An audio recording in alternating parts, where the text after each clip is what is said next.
When the Legend of the Galactic Heroes OVA began, it dropped us in the middle of a centuries-long war with very little in the way of backstory or even succinctly summarizing the conflict. We know there's an imperial side, we know there's a democracy side, but how all of this came to be was only implied in the first batch of episodes. This changes with episodes 8 and 9, Cool, Clear, Artificial Eyes, and the Klopstock incident. Both episodes have a prologue going into some detail about the rise of the Galactic Empire. The first about the tyranny of its first ruler, Kaiser Rudolf von Goldenbaum, the breaking off of the Free Planets Alliance, and the forever war the series finds itself in. ルドルフの支配は苛烈を極め、批判者や反対者を弾圧粛清する恐怖政治へと移行していった。The second, a more recent history about the current Kaiser, Frederick IV, a large, soft, ineffectual leader who only ascended to the throne because his brothers conspired behind their father's back and were caught. かくして玉座についたフリードリヒ4世であるが、国政には関心を示さず、国務省所であるリヒテンラーデ公に一切を任せている。Neither of these paint the Galactic Empire in a great light. The first exposing a foundation built of corruption, classism, and dictatorship, and the second showing us a current leadership more interested in presentation and less in actual leading. The past, the present. But what of the future? What will happen to this kingdom in decline? Here's a thought to ponder. Someday, not tomorrow, not next year, but someday, the United States of America won't exist. From our on-the-ground perspective, that feels impossible. Any country is huge, and ours is the hugest, most powerful, right? But shifting political structures, wars, and revolutions will transform it, either gradually or suddenly, into something else. It happens everywhere, even for big, powerful countries.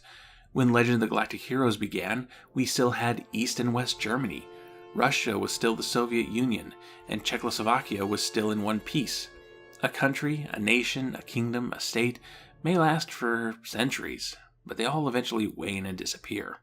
German sociologist Max Weber defined the state as that which has a monopoly on the legitimate use of force within a territory. The state is seen as the sole grantor of the right to physical force. Therefore, politics, in our case, would mean the pursuit for a portion of power or for influencing the division of power, whether it is between states or between groups of people which the state encompasses. Weber had plenty of reasons to ponder the nature of governancy, as this essay was written at the tail end of the First World War, and in the middle of the German Revolution, a conflict that would see the country's monarchy replaced with a democratic republic. This new state, this new monopoly of force, would itself be short-lived with the Nazi Party rising up in the 1930s. A country run with 3 different governments in less than 20 years. This wasn't outside war, but internal conflict, both violent and political, to claim the country's monopoly on violence. While the big picture plot of Legend of the Galactic Heroes was the Galactic Empire versus the Free Planets Alliance, the internal politics on each side are just as, if not more, important. The question isn't just who will win the war, but what will the winning side look like when that happens? Would they even be recognizable as themselves? The state is that which has the right to physical force, and for the Galactic Empire, might makes right is practically hard-coded into the political DNA, and a leader that isn't very mighty is cause for a great deal of political anxiety and manipulation.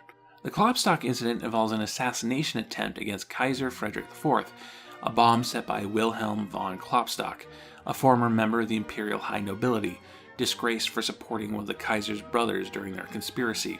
Playing the role of a feeble old man, he begs a duke to be invited to a party in hopes of requesting that his family, his children and grandchildren, be allowed back into the royal courts.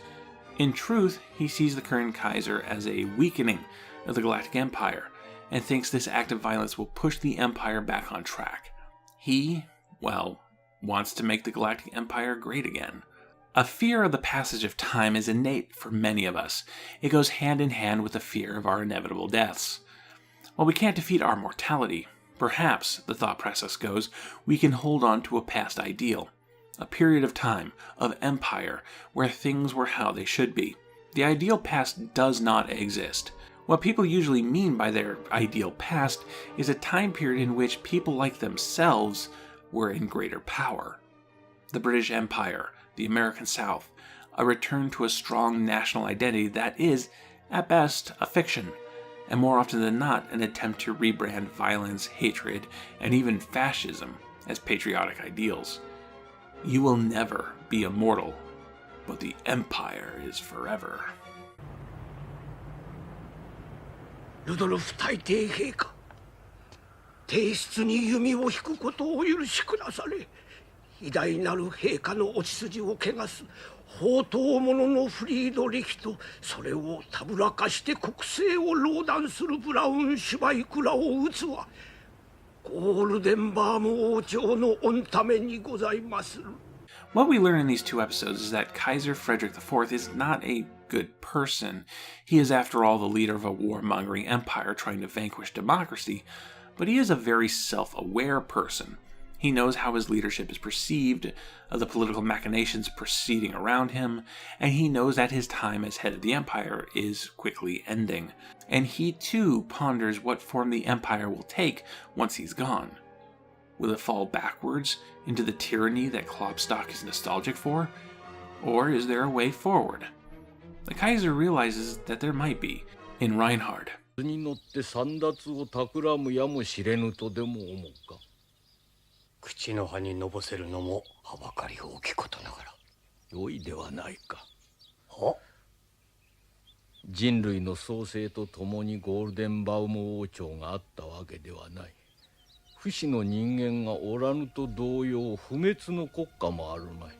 世の代で銀河帝国が絶えて悪い道理がなかろう。どうせ滅びるなら、せいぜい華麗に滅びるが良いのだ。While Reinhard is hardly a progressive socialist or anything, he is nevertheless an intelligent young man, concerned with the dismantling of the oppressive class system within the Galactic Empire, the sort of thing Kloppstock is willing to assassinate a world leader to protect. Attempting to regain some idealized past glory doesn't even cross his mind. If that past glory was so great, why isn't it still here? These two episodes represent political anxiety, an anxiety of death and change. One day, the Galactic Empire will no longer be recognizable as what it once was. It will be lost to entropy, as all things will. But some people, many people, cannot accept that idea. The Galactic Empire is eternal, the German Empire is eternal, the United States is eternal. This is a lie. And holding on to the same ideal past instead of allowing for progress and the bettering of ourselves will only result in fire.